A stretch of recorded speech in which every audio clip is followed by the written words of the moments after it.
Ladies and gentlemen, if you live in the United States, this is probably something you don't need to hear to know.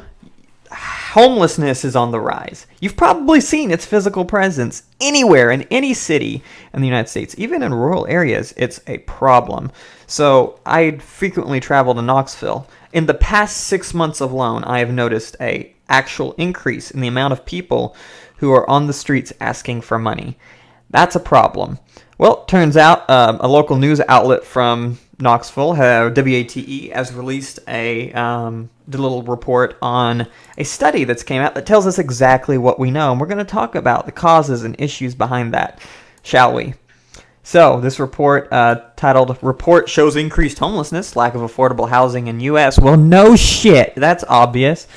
Portland. Reports from the Department of Housing and Urban Development show that homelessness in the U.S. has exploded in recent years. Whoa, whoop-de-doo. The significant economic instability brought by COVID-19 reports of crises from homeless service providers on the front lines have only heightened concerns. Sky-high housing prices, low wages are part of the problem. The affordable housing crisis is an accelerant to open flames. So you can read that, or I recommend you go look at the study yourself, or the article. So, here's the thing. Imagine this. You are a lower middle class worker. Prices are rising. You want to buy a home. Okay? You can't afford a home. Well, that's strange because you apparently, according to the banks that will tell you that you can't afford the home, you can't afford this home because of something to do with your stupid credit score. Even though the payment for that home, when you pay a mortgage, is cheaper than the rent, you can't afford that home, I guess. Rent is going up because now there's scarcity in the housing market. Why is there scarcity? Well, individuals who live elsewhere in the United States where housing prices are going higher, I'm specifically talking about Knoxville, this is happening in other cities, where housing prices are higher because of their scarcity, where people are buying up, these big landlords are buying all the housing and they're buying all of this stuff, and they're creating a false sense of scarcity because they own it all, and they're renting it out at higher prices because, well, now people can't afford the scarce housing market, which is also extremely high. So they're realizing, the people that owned a home before has realized, oh, wow, my house has jumped from $500,000 to $1 million. That's awesome, but I can sell my $1 million home now and go buy the same damn thing in Tennessee for $300,000 and pocket the rest of that change, right?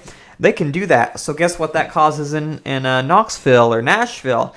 Well, now people are buying up houses. Now there's more scarcity. Those people that are also the greedy-ass landlords, the serpents, they are also buying houses. And now your housing market's going up. The people that couldn't originally afford it due to whatever issue financially they had, which couldn't afford it, are now having to pay higher rent because the landlords realize they can take a lot more money because people can't buy homes. And again, this comes back to the scarcity of the market.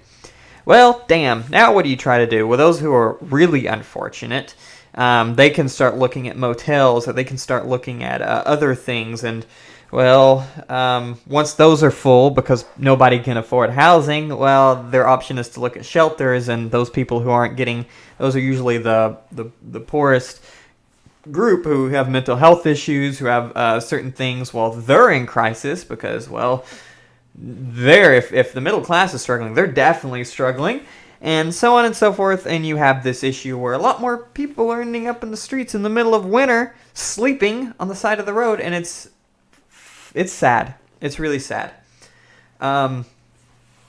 So what are some solutions to this? Well, the government can stop some of these massive buyouts of a lot of housing. They can attempt to do that.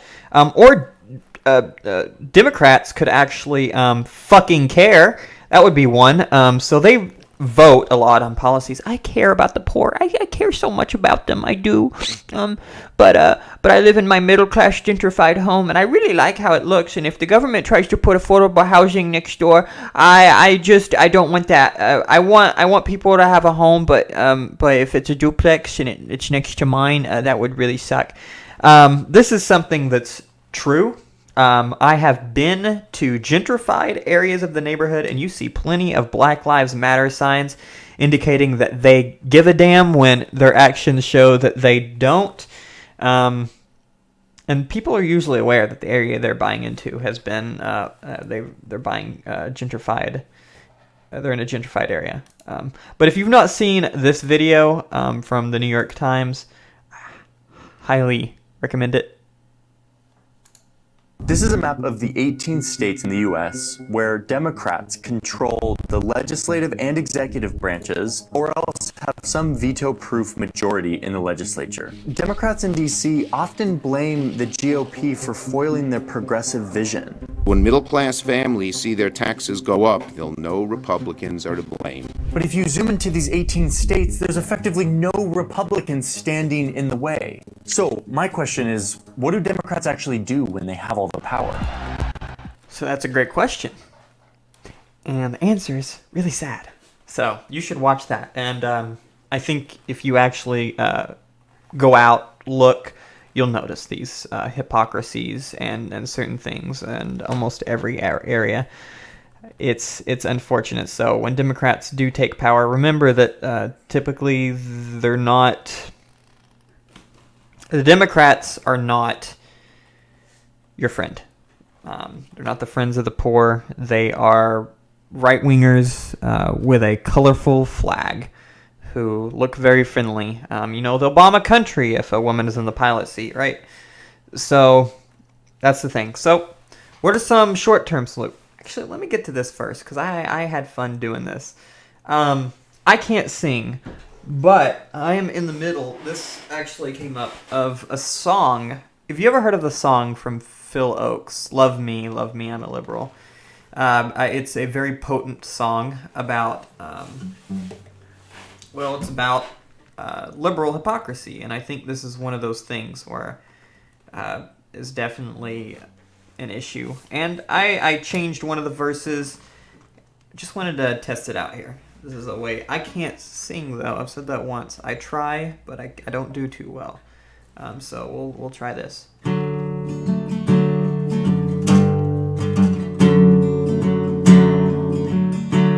I cried when they killed George Floyd. Shivers ran down my spine. And I cried when they shot Dante. Those officers should be charged with a crime. But how about gentrified housing? I'm not giving up what's mine. So love me, love me, love me, I'm a liberal.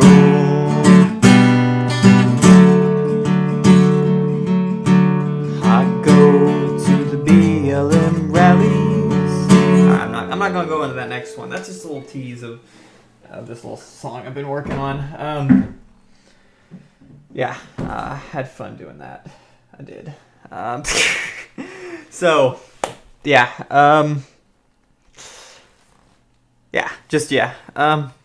so back to the topic at hand. Reason I think that song is so potent because it's so accurate when you're referring to liberals and such. So what are some things that you can do? Some things that I've actually done. For housing, there is a way in Knoxville and in my community. I've done this in my communities. You go to your county clerk. You request detainer warrants. Detainer warrants are those things that they post in the front of the door that says you got to get the hell out in 30 days. You got a court date or so on and so forth, right? It's not the ones where you got to get out, but it tells you got a court date. That public record, they should be required to give you. It probably depends on the state.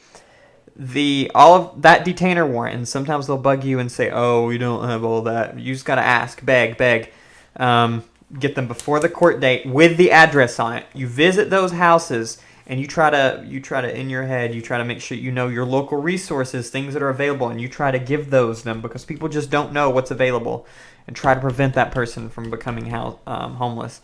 That would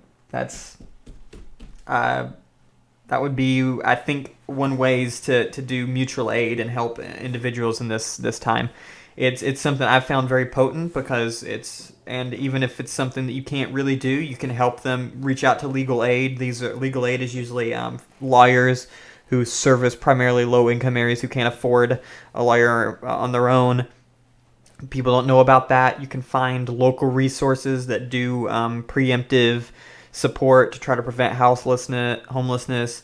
If there is an individual who's struggling with work, there might be some training programs nearby. If they don't have their license, you might find something that helps them get that. It's something that I think as volunteers and doing some mutual aid that's really beneficial, specifically when you're dealing with homelessness. So hopefully individuals can pick up on that or increase the mutual aid. Thank you for watching. I just wanted to cover this because this is really a big thing. I'm saying it a lot. This is really a big thing that's really prominent in the United States right now. Anywhere you live, you're seeing it. You're seeing it in the streets. You're seeing it in the city. You're seeing it in rural areas. It's unfortunate, but it's there. Thank you for watching. Hope you enjoyed and hope I gave you some information. And I'll see you next time.